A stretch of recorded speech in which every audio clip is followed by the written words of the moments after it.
മൈസൂരുവിലെ പാരമ്പര്യ വൈദ്യൻ ഷാബാസ് ഷെരീഫിനെ മലപ്പുറം നിലമ്പൂരിൽ കൊലപ്പെടുത്തിയ കേസിൽ ഒന്നാം പ്രതി ഷൈബിൻ അഷ്റഫ്, രണ്ടാം പ്രതി ഷിഹാബുദ്ദീൻ, ആറാം പ്രതി നിഷാദ് എന്നിവർ കുറ്റക്കാരെന്ന് കോടതി കണ്ടെത്തിയിരിക്കുന്നു. 9 പ്രതികളെ വെറുതെ വിട്ടു. മലപ്പുറത്ത് നിന്ന് അരുൺ അമർനാഥ് വിവരങ്ങളുമായി ചേരുന്നുണ്ട്. അരുൺ, ഒരുപക്ഷെ കേരളത്തിൻ്റെ പോലീസ് ചരിത്രത്തിലെ തന്നെ ഏറ്റവും നിർണായകമായിട്ടുള്ള ഒരു അന്വേഷണവും അതോടൊപ്പം തന്നെ ഒരു വിജയവുമാണ് എന്ന് വേണം നമുക്ക് പറയാം. കാരണം ഈ ഒറ്റമൂലി വൈദ്യനെ കൊണ്ടുവന്നതിന് ശേഷം പിന്നീട് അദ്ദേഹത്തെ ആരും കണ്ടിട്ടില്ല, മൃതദേഹം കണ്ടെത്തിയിട്ടില്ല.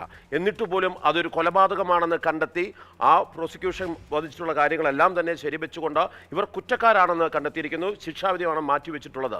സ്വാഭാവികമായും കോടതിയുടെ നിരീക്ഷണങ്ങൾ എന്തെല്ലാമാണ്, പ്രോസിക്യൂഷൻ എന്തൊക്കെ കാരണത്താലാണ് ഇതൊരു കൊലപാതകമാണെന്ന് ഉറപ്പിച്ചത്?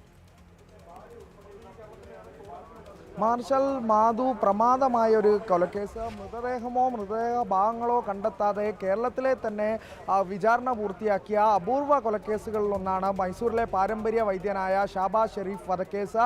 ആ കേസിലാണ് കോടതി ഇപ്പോൾ വിധി പറഞ്ഞിരിക്കുന്നത്. 3 പ്രതികളെ കോടതി കുറ്റക്കാരായി കണ്ടെത്തിയിട്ടുണ്ട്.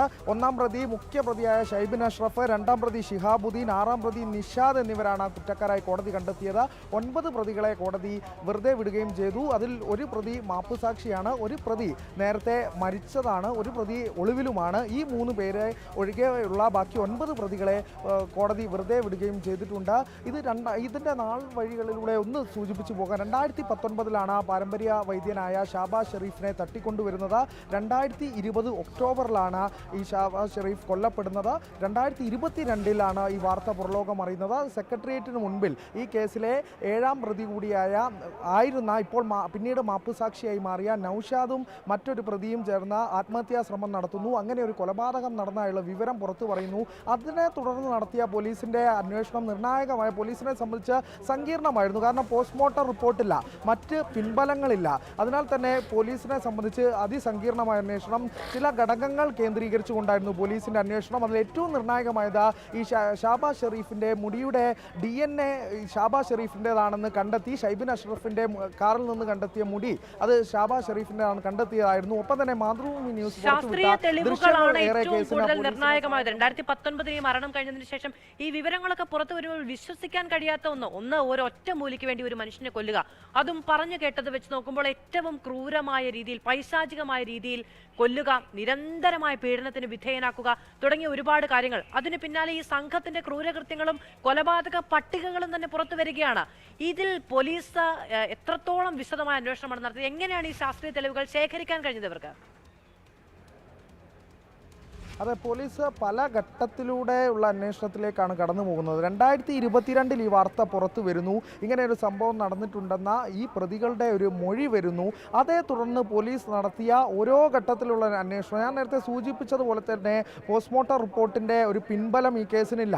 കാരണം മൃതദേഹങ്ങളും മൃതദേഹഭാഗങ്ങളും കഷ്ണങ്ങളായി നുറുക്കി ചാലിയാർ പുഴയിൽ കളഞ്ഞതായിരുന്നു. അത് പോലീസിന് കണ്ടെത്താൻ സാധിച്ചിരുന്നില്ല. പിന്നീട് ലഭിച്ചത് ഈ ശാസ്ത്രീയ തെളിവിലേക്ക് എത്തുന്നത് പോലീസ് ഘട്ടം ഘട്ടമായി നടത്തിയ പരിശോധനയിലാണ്.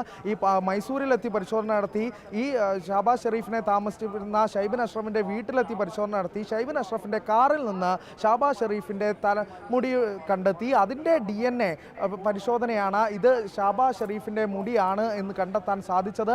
അതാണ് കേസിലെ ഒരേ ഒരു ശാസ്ത്രീയ തെളിവായി അവശേഷിച്ചത്. ഒപ്പം തന്നെ ഈ പ്രതികളുടെ മൊഴി, 7ാം പ്രതിയായിരുന്ന നൌഷാദിൻ്റെ മൊഴി കേസിൽ നിർണായകമായി. പിന്നീട് മാപ്പുസാക്ഷിയായി. ഇത്തരത്തിലുള്ള സംഭവം നടന്നതും ഈ ഷൈബിൻ അഷ്റഫ് ദുബായിൽ ഉൾപ്പെടെ നടത്തിയ മറ്റ് കൊലപാതകങ്ങളുടെ വിവരങ്ങളും പുറത്തു വരുന്നു. അതിൽ CBI അന്വേഷണ സമാന്തരമായി നടക്കുന്നുമുണ്ട്. ഈ വിവരങ്ങളെല്ലാം വെളിപ്പെടുത്തിയത് ഈ നൌഷാദ് എന്ന 7ാം പ്രതിയായി പിന്നീട് കേസിൽ മാപ്പുസാക്ഷിയായ നൌഷാദാണ്.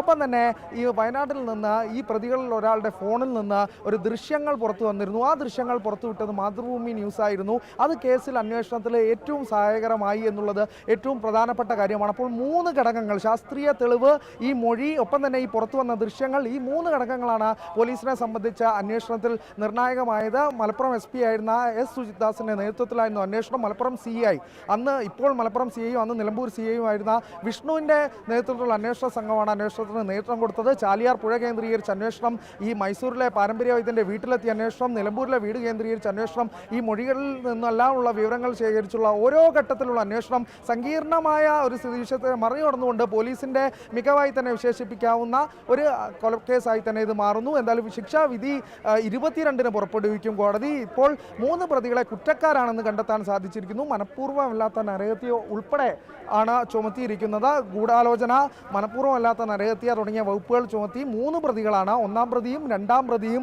6-ാം പ്രതിയും മുഖ്യപ്രതിയായ ഷൈബിൻ അഷ്റഫ് ഉൾപ്പെടെ 6 പേരാണ് കുറ്റക്കാരായി കോടതി കണ്ടെത്തിയിരിക്കുന്നത്. മാധു, ഇപ്പോൾ അരുൺ അമൃത വിശദമായ വിവരങ്ങൾ നൽകിക്കൊണ്ടിരിക്കുന്നത്.